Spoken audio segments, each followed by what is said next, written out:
All right. Welcome back to the podcast, everybody. And I'm happy to welcome back Will Sommer.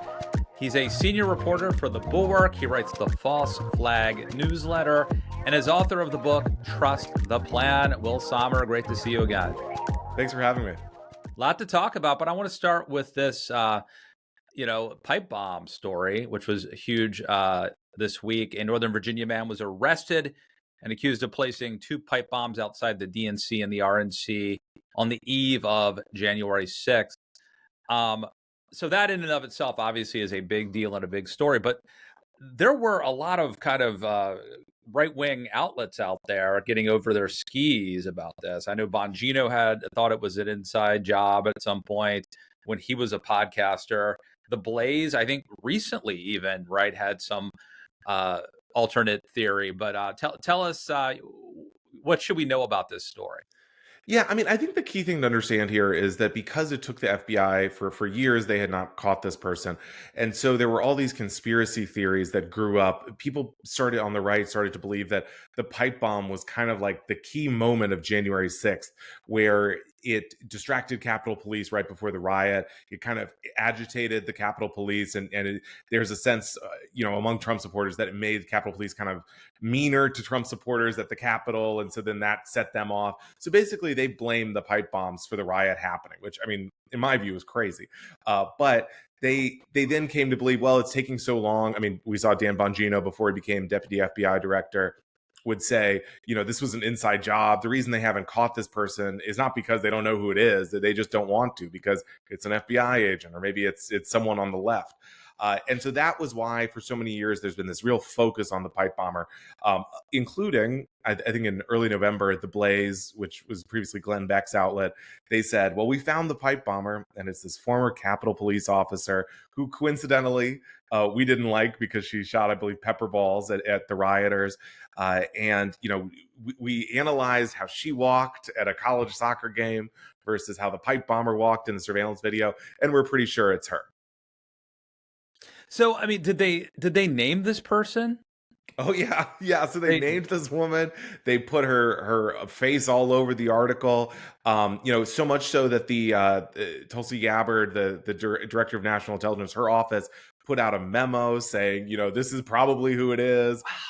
This person, this woman now works for the CIA as like a campus security guard. And so they told the CIA, FYI, this employee of yours is probably the pipe bomber. I mean, it was just a huge disaster. And even when it came out, I mean, look, Anna Paulina Luna in Congress, Thomas Massey, other members of Congress, they echoed this. Ed Martin in DOJ, he said, pipe on Twitter, kind of suggesting that the story was real. And then it just blew up basically instantly. I mean, that has to be actionable. I know members of Congress are pretty much immune, but on the floor, certainly. But if a media outlet outs somebody, they get the story wrong, they accuse them of something like this. I mean, I don't know. I remember the Olympic bombing.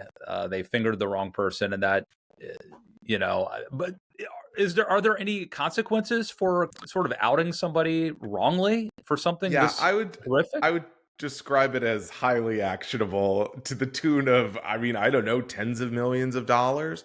I mean, they convinced this, I don't know, maybe a third of the country that this person was the pipe bomber. She has a lawyer, and he's pretty tight-lipped at the moment, but I think he's definitely interested in the prospect of a defamation suit. And so sort of since this story initially came out, The Blaze was kind of retracting little bits or correcting it. And then yesterday, I mean, obviously this all really blew up when the actual pipe bomb suspect was arrested. And then The Blaze said, well, first they added a note, well, supposedly this guy, allegedly did it, but our sources say they're sticking by what they said about this woman. And then late last night, they finally just pulled the story entirely and retracted it. So it's been what I would describe as maybe a huge debacle for them, a big disaster. I don't know if you've seen this. It's breaking news, I think, but apparently the actual alleged pipe bomber, the person that they arrested, apparently believed that the 2020 election was stolen. Did you see that? Yes, I did. Yes, right before we were sitting down, this came out. It's so I mean, in some ways, and I hopefully more and more will come out about the motivations here.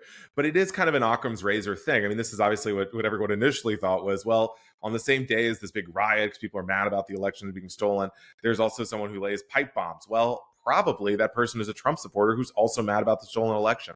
And so, I mean, we'll see how this all shakes out, but it does feel like the right really kind of twisted themselves around here as saying, it had to be, an FBI false flag, or it was this Capitol Police officer working for the CIA or what have you. It is the other interesting aspect, I would say, is like the possibility that the January 6th pardons would apply to the pipe bomber. Yes. The way the pardon was written, it said, any offenses on or near the Capitol on January 6th. I mean, it certainly seems to apply. Wow, that would be insane if his lawyers were able to invoke that and get off. It's within the realm of possibility. Amazing, that alone. So, I mean, I guess the fact that he put bombs at the RNC and the DNC allegedly, or what would maybe confuse things. It's hard if it was just at the RNC or just at the DNC, it'd be easier to maybe apply like a coherent motive. But do we know this is beyond the scope of your normal expertise? We go to you because you know everything that's going on the right. But do we know why the bombs never went off? Why they didn't actually explode? Yeah, so I think the way the bombs are described is that there were sort of explosive elements in them, but they were constructed in a way sort of the construction was botched, and so they were not active. I mean, they were, I think, let's say a more skilled bomb maker could have made all of those elements work, but they did not. They essentially were inert. And so, in terms of the political motivations, I agree. It's a little confusing that they were planted at both party headquarters. But I think if we put ourselves back, and this is total speculation again, there may be much more to come on this guy's motivations. But if we put ourselves back in the headspace of that day and Trump supporters, I mean, look, Mike Pence was a Republican. They hated Mike Pence, right? Mm-hmm. I mean, so there was a lot of anger among Trump supporters, even at the Republicans who were going to vote to certify the election. That's a fair point. I mean, Trump was casting himself still as this outsider, despite the fact that he was the president. The establishment was bad. So, and obviously, whoever does this is a warped person anyway. It is weird. We mentioned Dan Bongino, who at the time was a podcaster, and said that it was an inside job. Pretty confident. He said that he said he was pretty confident it was an inside job, and it just strikes me as like how irresponsible that now he is like the head of the FBI at the time, helping kind of lead the investigation to catch the real pipe bomber. That he was on record making these wildly inappropriate and irresponsible speculation. It's crazy. And, he was on Sean Hannity last night and he was asked, well, didn't you say this was a false flag before? What's changed? And he said, well, back then I was getting paid for my opinions and now I'm the FBI director. So, he's doing this kind of weird, like verbal jujitsu, but it seems to me that it's even in the most, I think sympathetic reading of that, he's basically saying, well, one of those times I was lying. Either I was making it up when I was getting paid to have these inflammatory opinions, and it's true that this was not an inside job, or I still believe it was an inside job, but I just can't say that now because I'm a deputy FBI director. Amazing. Before we turn from anything else on this story, I've got a bunch of things to cover. I think this is, I'm very intrigued to see how this breaks out with the whole aspect of this guy potentially being a January 6th or an election denier. Will Trump supporters rally around him, decide that, he was right? Or, I think the more likely outcome is that they're going to say, well, this guy was, this is truly a false flag. Maybe he donated to Democrats, years earlier, or, had some kind of other affiliation with liberal cause. And so that this guy has been what they would say is sheep dipped. They're covering up his real identity. What do they call it? It's sheep dipping, when you kind of construct a false identity. Yeah. That's different that's different than a false flag. Well, maybe similar, but basically that they're maybe this guy was once a liberal or an Antifa, wow. And now the sinister FBI, is trying to construct this whole new identity for him as a conservative. But there's also this aspect of, let's say, maybe this guy really is a liberal or he's an anarchist or whatever, and then maybe legally he's realized, well, if I say I'm a Trump supporter, maybe the pardon is more likely to apply to me, which I don't think, again, would really constitutionally hold up. I don't think you can say I just just pardon all the Trump supporters on January 6th, but not any liberals who did anything bad. But I mean, I feel like it's a viable strategy. But maybe Trump will actually just pardon him if he's a Trump supporter, like issue a specific pardon. The guy was confused. We'll see. You mentioned something else that perked my ears up. You said Glenn Beck used to run the Blaze. Is he out? What is he up to these days? It's interesting. Glenn Beck's relationship with the Blaze, I would describe as inscrutable. He's often, like, in the past when I've said, "Oh, Glenn Beck runs the Blaze," and then I'll get an email that says, "Well, actually, he doesn't really run the Blaze anymore." And then I'll say, "Well, look at your website; it says he runs the Blaze." I mean, it's very vague. But I think about a month or two ago, he said he was like kind of quasi-retiring from public life, and he said he was going to devote himself to focusing on. He has an archive of historical documents that he's buried. I think one in like a cliffside, one in a hilltop, all this stuff about the American founding. And he's also going to build an AI George Washington to teach you about kind of history as Glenn Beck sees it. And so this is his new cause. I don't know when I lost the thread. I was just talking to somebody about this yesterday. God, I have to just have you on every once in a while just to keep me aware of he's building an AI George Washington. It's such a weird, it's a bizarre world. They'll kind of like go off on these little adventures and then they return a year or two later. I mean, it's like kind of how like Jordan Peterson now has like retired from public life to deal with like a crippling mold illness. And then he'll be back at some point, I'm sure. And they have they have very colorful lives. Man. Well, speaking of colorful lives, so something's up between Candace Owens and TPUSA. Let me tell you what I think I know, and then you can fill in the blanks. Yes, I think there's probably a lot to fill in. Yes. So Candace Owens, I guess ever since Charlie Kirk was assassinated, she has started making allegations that TPUSA was possibly involved. Maybe Charlie's wife, Erica Kirk, was somehow involved. And now TPUSA has invited Candace to a live stream or something to hash this out, and now Candace is backing out. Maybe, I don't know. What is going on? Yeah, so ever since Charlie Kirk's assassination, a few days after that, Candace Owens started kind of spreading these conspiracy theories. Initially, she was saying Israel did it, and then she was saying, more recently, she has this lawsuit with the Macrons, the first family of France, because she says Brigitte Macron is part of a transgender criminal cabal. And so, conveniently for her, it then becomes, well, maybe the French killed Charlie Kirk, maybe as a warning to Candace Owens to stop looking into these things. And so it's become, I don't blame you for not knowing like the latest version of her theory, because it's become very baroque, and she'll kind of like go down some rabbit hole and she'll say, "Oh, never mind. I guess not about that guy." But the point is, this has become a real drag, I think, on Turning Point USA and its efforts to capitalize on the understandable sympathy and the kind of the political capital they have after the assassination. And so because, if you read internet comments or, people will, I believe some Turning Point events, they face these questions about, well, what did Turning Point know? Because now Candace has started to imply that Turning Point executives were involved in the assassination or somehow set Charlie Kirk up, or these people will look at video and they'll say, we saw this, things like Sandy Hook. We see whenever there's a big tragedy and people will say, well, that guy doesn't look quite scared enough, or why is he's not, stopping the blood. He's instead calling for help. Like, why is he doing that? So all of these kind of just endless speculation. And so it's reached the point where Turning Point USA came out and said, well, we're going to have kind of the ultimate Charlie Kirk conspiracy theory debunking.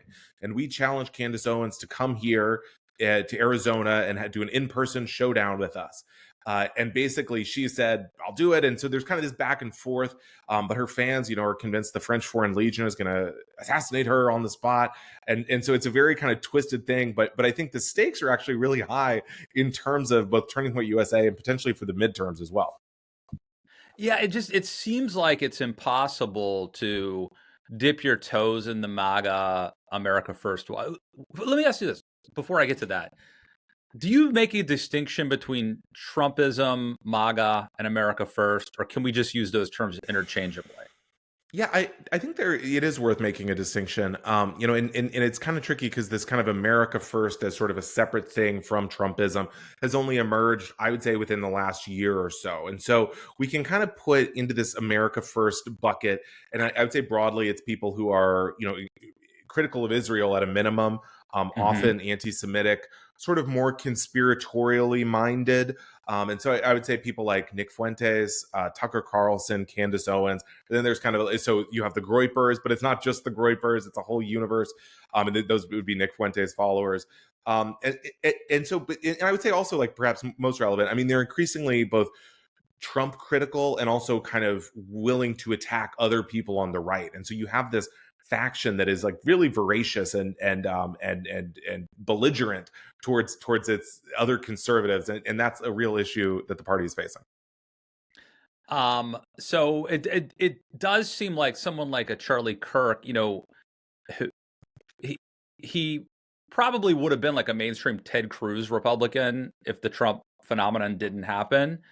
But he was able to like have some street cred. I mean, I know he got picked on by the Groypers and Fuentes, but he had a lot of street cred in the Trump world, and people like Tucker and even Candace Owens would say nice things about him. But it does seem like it's impossible to exist a little bit in that world because you'll never be crazy enough, and someone more crazy conspiratorial than you will always come along and basically undermine you. Like, and it feels like that's what's happening to TPUSA right now.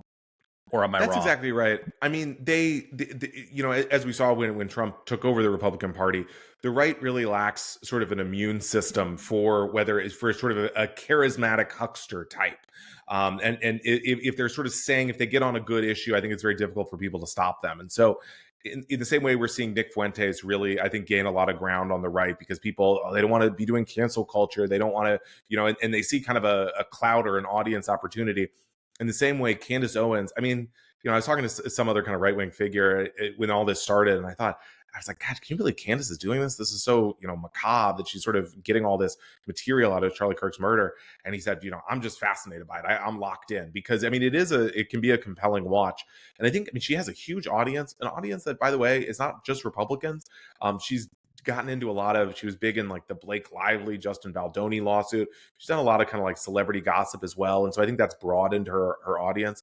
And these are people who, they like it's almost like a QAnon style. Oh, we're going to track the plane and which plane was involved in the assassination. I mean, I should say, some of the clues she uses are pretty broad. Like if someone has a relative in the military or was in the military themselves, she goes, this might be a false flag operation. But you think about it, and it's like a Republican who is in the military. That is unusual, Or she has this whole beef with France, and so she'll say, well, the DuPont family, the chemical company, is so big in Delaware, and what's the connection to Delaware? I mean, I guess what I'm saying is it's not the tightest evidence, but basically, she's so charismatic. I guess is the point I'm trying to make, that it's very difficult for Turning Point USA to stop her because she has a more compelling story. And so this guy they sent out, this Charlie Kirk minion named Blake Neff, this guy, God Hmm. bless him. I mean, this is I used to work with him at the Daily yeah, Caller, believe it or not. and I was about to say, I Yeah. mean, this guy has his own issues, but I mean, he was sent out there to sort of be the face of we're going to challenge Candace. And you look at him, and it's like this guy is just not as compelling a character as Candace. And I think and so they're just kind of like she's picking at him and knocking him all around. And so I think that's the problem they're facing. And I think they're Yeah. trying to wrap this up before America Fest, which is kind of their version of CPAC. And I think they're struggling to do that.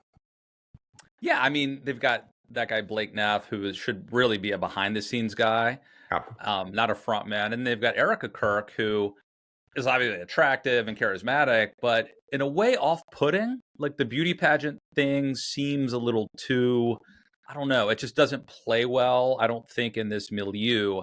So they got a problem, right? They're trying to, parlay like the sympathy of Charlie and this big infrastructure they have and keep it going, but they don't have a front man. And, you can have like guest host JD Vance or Ben Shapiro, but that will only take you so far. Like they've got their own gigs. So I just don't know ultimately how it's going to work. Yeah, I mean, I think it's a very difficult position, and and I realize this may sound superficial to people that were saying, how does this play or how does this person's affect play? But I mean, that's like about 90% of the game. It's like, can they compellingly Hmm. make attacks? Do they seem authentic and likable to the audience? And so and if you don't have that, I think they're just in trouble. And Candace is almost making this separate claim to kind of the Charlie Kirk legacy, because obviously Erica Kirk was positioned as like the heir, his successor. But Candace, as soon as the murder happened, she was saying, oh, here's our big friendship. She was just reading texts Charlie sent her about going on a date with some other woman before he met Erica. It's a very kind of weird vibe, and I think she's kind of encircling Erica, and she's kind of picking off these people. And I think ultimately there's going to be a clash between the two of them.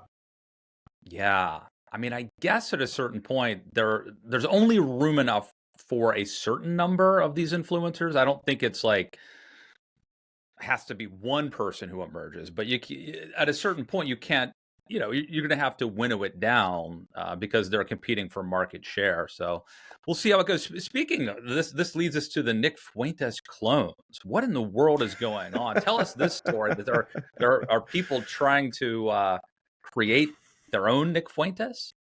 Yeah, I sorry. Let me just double check what this guy's name is. It's like as soon as I write about these guys, their names go out of my. Well, I don't know how. I mean, honestly, dude, I don't know how you keep up with all of this, and I can only John. assume it's because you're younger than me. But I be like, do you? Is it a struggle for you, or do you love this so much that it's easy, like a baseball nerd who like knows the box score and knows so and so's average, or do you have to like really systematically like now I'm gonna watch Candace Owens podcast. Now I'm going to watch this live stream from Right Online or whatever.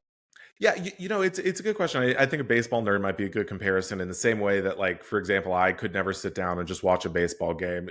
I just don't speak that language.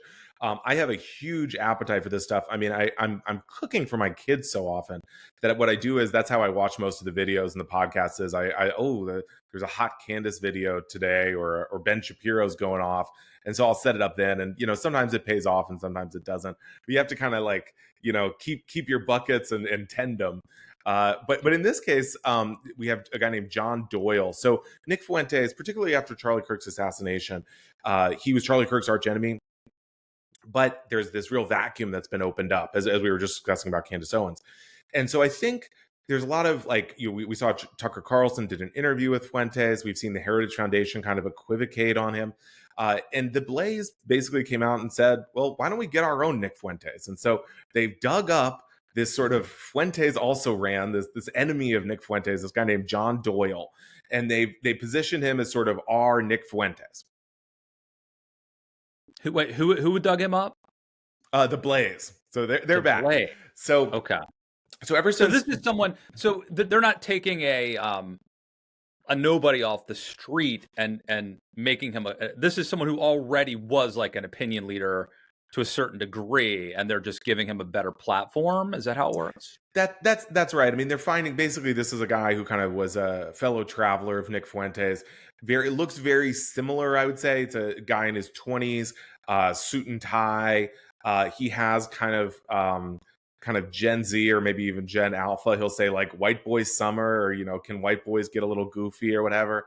And he'll get up there and do his show, and it's very Fuentes-esque, I guess. Now they had done some Stop the Steal stuff in 2020 together, but then they had a falling out because basically Fuentes felt this guy wasn't racist enough, that he was, as they say, cucking to the left. And so the Blaze bringing this guy back, I think, demonstrates sort of the increasing like Groyperization, the attempt to sort of get your own Nick Fuentes to say, well, maybe we won't try to stop this racist stuff. Maybe we'll just sort of make an accommodation with it. Wow.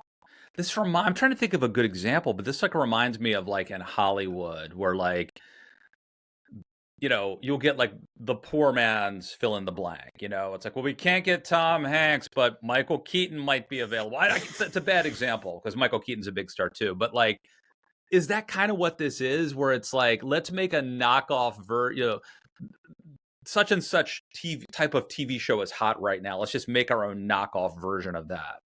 Yeah, I think it's a lot like that. Or, if a movie kind of comes out of nowhere and is a big hit, then they're saying, okay, we got to make more movies in this mold. And so it has a lot of the I guess like the cheekishness of Nick Fuentes. John Doyle's show, it opens with, he's showing off his luxury watch, and then one of his assistants gives him a kiss on the cheek, and he smokes a cigarette, and he looks very masculine, I guess, ostensibly. And it's very much kind of in that style. And this is kind of a broader part of, obviously we touched on the Blaze with the pipe bomber story. They're kind of doing this. They're kind of going nuts, I guess. With Glenn Beck going off to the Mountaintop Archive, they've they started the show with Christopher Rufo, who's kind of a famous anti DEI guy, but also this guy who runs a press that unearths a lot of old fascist literature from like the interwar and the post, in World War II, and republishes that stuff. They had Matt Forney, who's like basically like a right-wing sex tourist. They had him write some articles. So it's getting pretty crazy over there overall. What's the guy's last name? Matt Forney. Forney, okay. Because I think there's a Matt Forte too, maybe. Yeah, so this would be Matt Forney. Yeah, he wrote a book called it's something along the lines of like Bang in the Philippines. Oh my gosh. Couldn't even be a little discreet with the title. Yes, it's something along those lines. Yeah. Oh my gosh. I mean, dude, how long can I keep doing this? I mean, yeah, a plea to those out there: subscribe, hit like, donate to the Patreon. We have to be able to these people are making so much money, and I don't. It's unbelievable to me what has happened to this industry and this profession. This once pretty bad industry has become even worse. Barry Weiss, speaking of the Blaze platforming this Fuentes knockoff. So Barry Weiss is moderating a CBS town hall with Erica Kirk, the aforementioned Erica Kirk of TPUSA. What do you make of that? What's the Barry Weiss game plan here? What's she up to? It's so interesting. We'll have to see. I mean, with obviously Barry Weiss, the Free Press was bought for I think $150 million by the Ellisons after they took over CBS. I think there's this sense that it was sort of a sop to the Trump administration as sort of and she's being brought in as kind of an ideological enforcer. I've been kind of trying to withhold judgment so far because I feel like we haven't had the true nightmare story emerge yet from that I think is coming. Some kind of crazy story about how she's running things over there. We've seen that she got rid of a correspondent for CBS News who was pretty critical of Israel and kept one who was seen as more pro-Israel. It is interesting, though. I think there is going to be this effort to, she said herself that she wants to push out people from the discourse like Nick Fuentes or Hassan, the Twitch streamer on the left, and replace them with people like Alan Dershowitz. I mean, when I think of who the audience is crying out for, I think of Alan Dershowitz, And well, okay, so it's wrong on so many levels, right? Number one, he's a lefty, which is weird for her. Number two, he's old. It's not like he's like the zeitgeist right now. Number three, wasn't he like with Epstein on the island or something? I mean, because pretty problematic. So why him? Of all the people, I think he's a pro-Israel guy. I mean, that seems to be kind of the key issue for Laura her. Loomer is too. I mean, I mean, who knows? I mean, I suspect Barry probably sees Laura as like a little D-class-A, which understandably so. But it's interesting, and I think this Erica Kirk thing should be interesting as well. So Erica Kirk is trying to she's doing book promo for Charlie Kirk has a new book, I think about like honoring Shabbat or the Sabbath. And there's kind of this like kind of weird blend going on. And so she's hitting the road. And so I think Barry Weiss obviously is trying to do this, like increasing the amount of conservative voices on CBS, which I think in some ways is legitimate, but it does seem like there's a lot kind of going on under the scenes. CBS's standards editor quit. So I think we may see, in the next year, I think some bigger changes there. All right. Get you out of here on this. I guess two stories sort of converging. We, over Thanksgiving, had this story about how some of the biggest right-wing trolls on Twitter aren't even American. And now more recently, there's a story that came to light about these pro-Trump influencers who took this luxurious trip to Qatar. I mean, how it just feels like it's such a scam. And so I guess the other thing I'll throw in there, and I'll just let you cook, um, is the Pentagon. You know, the press corps. Some of these same types of people, and they are now effectively part of the Pentagon press pool. And they were sending out tweets, sort of mocking the mainstream media. Like Laura Loomer sent one out, like, I'm sitting at the desk where the Washington Post reporter used to sit. Now it's mine. What do we make of all this? Yeah. So let's just run through them. Sure, a little potpourri. I mean, so Twitter added this thing that so you could see what country an account was posting from, and so people got really excited because it showed that a lot of the pro Nick Fuentes accounts, the Groyper accounts, were posting from Pakistan, from wherever. But I think that people like Ben Shapiro, I think, really kind of overestimated this, and they sort of said, well, this is all an astroturf movement. This is fake. I think the reality is these Groypers, I mean, they show up at campus events. That's been a lot of their power, is that they are in the real world in some ways. So there's that aspect. I mean, in terms of these influencers just jetting off to Qatar, having a great time, and then people say, obviously, this is part of a fight between Qatar and Israel for influence over the MAGA movement. And basically, I mean, they're shameless. They said, yeah, I wanted to go to Qatar. I want to go to the Formula One race there. It was sick. I got, it was free for me. And, I think it's this, not speaking to this incident in particular, there's this shamelessness, this sense of, I mean, even Trump himself, right, is getting billions dumped into his cryptocurrency by the UAE. Qatar gave him the jet. I mean, all these scandals we can barely keep track of. I mean, I feel like if they ever start to enforce the Foreign Agents Registration Act, I mean, they're going to have to build new prisons because there's just everyone is just grabbing at this money like crazy. I mean, Mike Cernovich, the right-wing guy, he said when he visits DC, the way people are acting, it's this sense of like Democrats will never take power again. There will never be any enforcement of these laws against us. And then what was the final point? Let's see. Oh, the Pentagon. Oh my gosh, the Pentagon. Yeah. So the backstory obviously is that the Pentagon had these really restrictive rules for reporters. You couldn't report classified information. And so every mainstream outlet, but also places like Fox News and Newsmax, they all walked out. They refused to sign these rules. And so instead we get this weird Potemkin press pool. And this is sick stuff to me. I mean, these guys are people like Laura Loomer, Tim Pool's got a guy there who's dressed like he's going to the skate park. I mean, everything else aside, I mean, the outfits these folks are wearing are just awful. They're going to Cam Higbee, who's one of these, like, I go up to Antifa and they get mad at me type guys. And they're so proud of themselves, but the only reason they're there is because they basically agreed not to do any reporting. And so they're posing for pictures with Pete Hegseth, which is crazy. No actual reporter would do that. I mean, they're basically like, I'm the good boy who promised not to do reporting, and here's my reward. I get to sit at the Bloomberg desk.